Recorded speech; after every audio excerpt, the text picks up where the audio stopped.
नमस्कार, आप देख रहे हैं मोबाइल रिपोर्टर और इस वक्त मैं हूं आपके साथ आकिब शेख।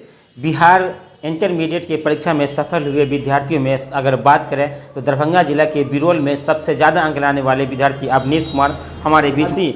बिरोल के जो लोग हैं बहुत ज़्यादा खुशी इस बात से होते हैं क्योंकि अवनीश जैसे बच्चे यहाँ से बनकर निकलते हैं, यानी कि गुरुकुल क्लासेस से। तो सबसे पहले हम बात करेंगे अवनीश, जो इस वक्त पूरे बिरौल में सबसे ज़्यादा अंक लाने वाले हैं, टॉप किए हैं। इनका जो नंबर है, कितना अंक लाए हैं आप अवनीश? 448 मार्क। 448 मार्क लाकर बिरौल वासियों के लिए एक सबसे बड़ी तोहफा के रूप में इन्होंने दिया है। तो सबसे पहले हम इनसे ही बात करेंगे, अवनीश से, कि अवनीश, जिस तरह से कोरोना काल में 1 साल से लॉकडाउन और कोरोना काल के बीच जिस तरह से ऑफलाइन क्लास बंद कर जो है ऑनलाइन क्लास करना पड़ा था, और कितनी परिश्रम के बाद कितना मेहनत लगा होगा इनको यहाँ तक पहुँचने में, और ये अवार्ड जो देख रहे हैं ये गुरुकुल क्लासेस की ओर से मिला है अवार्ड।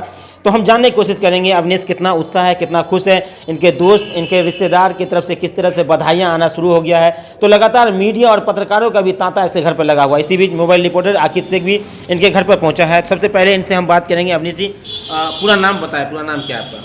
मेरा नाम अवनीश कुमार ही है जी। हाँ। आपके फादर ने? मेरे पापा का नाम सुरेश चौपाल है। सुरेश चौपाल। आपके फादर हैं? हाँ। अच्छा, जिस तरह से आपके हाथ में ये अवार्ड है, बहुत खुशी महसूस हो रहा होगा आपको इस वक्त। हाँ हाँ, क्या इससे पहले इतना खुशी हुआ आपको कभी? जिस तरह हाँ, से आपने पहली बार एक बार और हुआ था 10th में। जी, कितना अंक लाए थे? उसमें भी 425 मार्क था। 425। कोरोना काल में पढ़ाई बंद हो गया था हम लोगों का, फिर भी सर मतलब ऑफलाइन क्लास भी पढ़ा रहे थे, ऑनलाइन भी क्लास करवा रहे थे। लड़के सभी मेहनत कर रहे थे। जिस तरह से मेहनत की उस हिसाब से सभी को उतना अच्छा मार्क भी नहीं आया।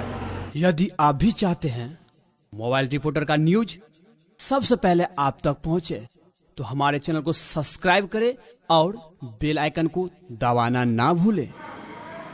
और कुछ नहीं, इसके अलावा ज़्यादा पढ़ना भी नहीं चाहिए। 4-5 घंटा रोज़ पढ़ने से बहुत मतलब फ़ायदा होता है।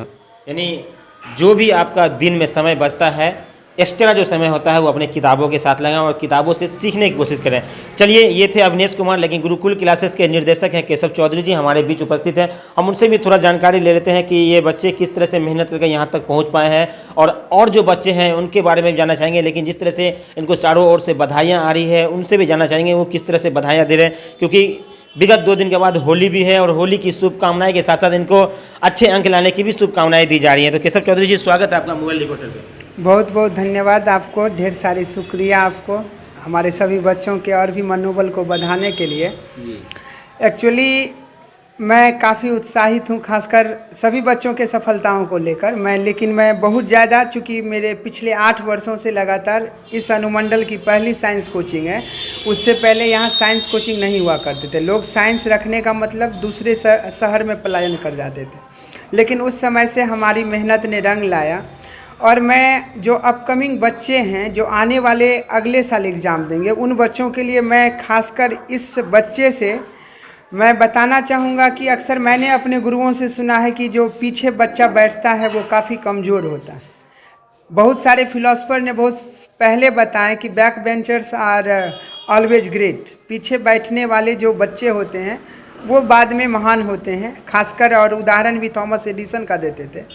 और यह अवनीश निश्चित रूप से, आप जहाँ अभी खड़े हैं ठीक उस साइड जो बगल वाली रूम है, इसी रूम में यह बच्चा रहता था, और क्लास में भी इतना शांत और धैर्य। यदि निश्चित रूप से जिस छात्रों में मेहनत, तो हर चीज़ कर्म युग है, यहाँ आपको मेहनत तो एनी हाउ किसी भी लाइन में है कर्म करना पड़ता है। उसके अलावा धैर्य बहुत ज़रूरी है, संयम बहुत ज़रूरी है, सेल्फ स्टडी बहुत ज़रूरी है। तो ये सारी चीज़ें का ये निश्चित रूप से एक कंप्लीट पैकेज था अवनीश। और निश्चित रूप से आने वाले बच्चों को इनसे धैर्य और ये जो लगातार सेल्फ स्टडी करते थे अपने रूम में, ये इनसे सीखने वाली बातें हैं। तो निश्चित रूप से मैं इनके भी उज्जवल भविष्य का कामना करता हूँ।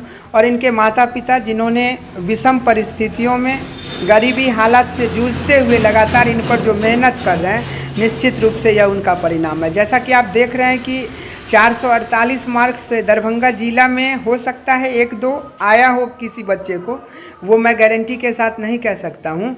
लेकिन ये बच्चा 448 मार्क्स लाने के बाद भी खुश नहीं है। मतलब कहीं ना कहीं 20-30 नंबर और आने की इनमें आत्मविश्वास कहिए या इच्छा है कि कम से कम इतना हम और आना चाहिए था। लेकिन फिर भी जो है बहुत अच्छी है, निश्चित रूप से आगे और मेहनत। जिन छात्र छात्राओं को अच्छे नंबर आते हैं उनको तो बधाइयाँ हर कोई देते हैं, उगते हुए सूरज को तो हर कोई देखना पसंद करता है, लेकिन जिन बच्चों को कम नंबर नहीं आया है वो निश्चित रूप से विचलित ना हो। भगवान हर इंसान को पृथ्वी पर कुछ ना कुछ यूनिक बनाकर भेजते हैं, और आज भले ही आपको वो बड़ी उपलब्धि ना मिली हो, लेकिन भगवान आपके लिए इससे कहीं गुना ज़्यादा बड़ी उपलब्धि आपके लिए सजो कर रखे होंगे। तो निश्चित रूप से आप निराश ना हो, लगातार मेहनत करते रहें, सतत अभ्यास करते रहें, निश्चित एक दिन आपको बड़ी कामयाबी मिलेगी। हतोत्साहित होने की ज़रूरत नहीं है, क्योंकि मैंने भी सुना है कि एक पल की निराशा हजारों पल की आशाओं को बर्बाद कर देती है। तो कहीं ना कहीं आप सकारात्मक होकर अपने एनर्जी को पॉजिटिव वे में, जो आपका लक्ष्य आपने डिसाइड किया है उसके पीछे मेहनत करें, और यकीनन आप विलम्ब से ही सही लेकिन एक दिन कामयाब जरूर होंगे। चलिए, बहुत बहुत धन्यवाद। केशव चौधरी जी थे और हमारे बीच अवनीश कुमार है।